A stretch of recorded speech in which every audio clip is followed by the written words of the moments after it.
আমরা আমরা সবাই ভাই বোন, বোন, খুশিতে ভরা আমাদের মন। আসসালামু আলাইকুম, কেমন আছেন মামা? ওয়ালাইকুম আসসালাম। আলহামদুলিল্লাহ, আল্লাহর রহমতে ভালো আছি। তুমি কেমন আছো আব্দুল আজিজ? আলহামদুলিল্লাহ মামা, আমিও ভালো আছি। তোমার ছোট্ট ভাই আব্দুর রহিম আর আব্দুল মাজেদ, ওনারা কেমন আছেন? আলহামদুলিল্লাহ মামা, ওনারা ভালো আছেন। তোমার আব্বু আম্মু, ওনারা ভালো আছেন? জি মামা, আল্লাহর রহমতে উনারাও ভালো আছেন। তো কোথায় যাচ্ছ শুনি? মামা, আমি তোহা ইকরাদের সাথে খেলতে যাচ্ছি। মাশাল্লাহ, ভালো। ভালো খেলাধুলা করা অনেক ভালো। সবসময় শরীর ঠিক থাকে। জি মামা। আচ্ছা শোনো, একটা কথা বলি, কারোর সাথে কখনো মিথ্যা বলিও না, কেমন?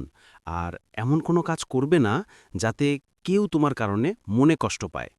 আর তোমার বড়দেরকে সম্মান করবে, আর ছোট্টদেরকে স্নেহ করবে, কেমন? জি মামা।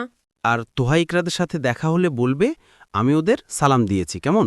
ইনশাল্লাহ মামা, আমি ওদের সাথে দেখা হওয়া মাত্রই বলবো যে তোমাদের চাচ্ছু তোমাদেরকে সালাম দিয়েছেন। আচ্ছা ঠিক আছে, তাহলে তুমি খেলতে যাও। ঠিক আছে মামা, আল্লাহ হাফেজ। আচ্ছা শুনো, তুমি যখন ভোর রাতে উঠো তখন আমার জন্য আল্লাহর কাছে একটু দোয়া করিও, কেমন? ইনশাল্লাহ মাম, অবশ্যই করব। আচ্ছা ঠিক আছে, তাড়াতাড়ি যাও, তোমার বোনরা তোমার জন্য অপেক্ষা করছে। ঠিক আছে মামা, আল্লাহ হাফেজ।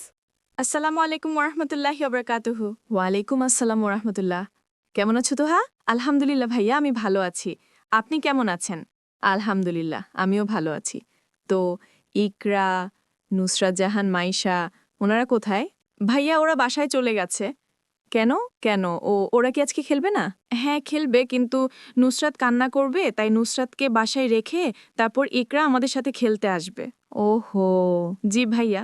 আচ্ছা শুনো, আমি তোমাদের বাসায় আসার সময় মামার সাথে দেখা হয়েছিল। মামা বলছেন তোমাদেরকে মামার পক্ষ থেকে সালাম দিতে। আচ্ছা, ওয়ালাইকুম আসসালাম। তো উনি ভালো আছেন? হ্যাঁ আলহামদুলিল্লাহ ভালো আছে। তো আজকে তুমি মাদ্রাসায় যাওনি? হ্যাঁ ভাইয়া, মাদ্রাসায় গিয়েছিলাম, কিন্তু আজকে বৃহস্পতিবার, তাই তাড়াতাড়ি ছুটি দিয়ে দিছে। ওহো, আমার তো মনেই ছিল না যে আজকে বৃহস্পতিবার এটা। আচ্ছা, ইকরা আসতে কি বেশি সময় লাগবে? হ্যাঁ ভাইয়া, একটু সময় লাগবে। তাহলে তো আবার আমার বাসায় যেতে দেরি হয়ে যাবে। আচ্ছা ভাইয়া, একটু অপেক্ষা করেন। হ্যাঁ, কিন্তু যদি বাসায় যেতে দেরি হয়ে যায় তখন কি হবে? জি, তাও ঠিক। আচ্ছা শুনো, আমি আজকে বাসায় চলে যাই, কেমন? ভাইয়া, ইকরা এসে যদি আপনাকে না দেখে তাহলে মন খারাপ করবে। তাও ঠিক বলেছ, কিন্তু আমারও তো বাসায় চলে যেতে হচ্ছে। যদি দেরি হয়ে যায় তাহলে আম্মু বকা দিবে। আচ্ছা শুনো, কালকে তো শুক্রবার, কালকে তো আমারও মাদ্রাসা বন্ধ, তোমাদেরও বন্ধ, তাই না?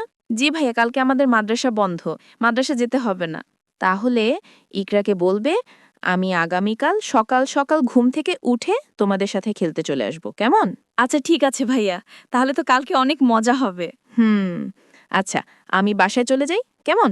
জি ভাইয়া, আল্লাহ হাফেজ।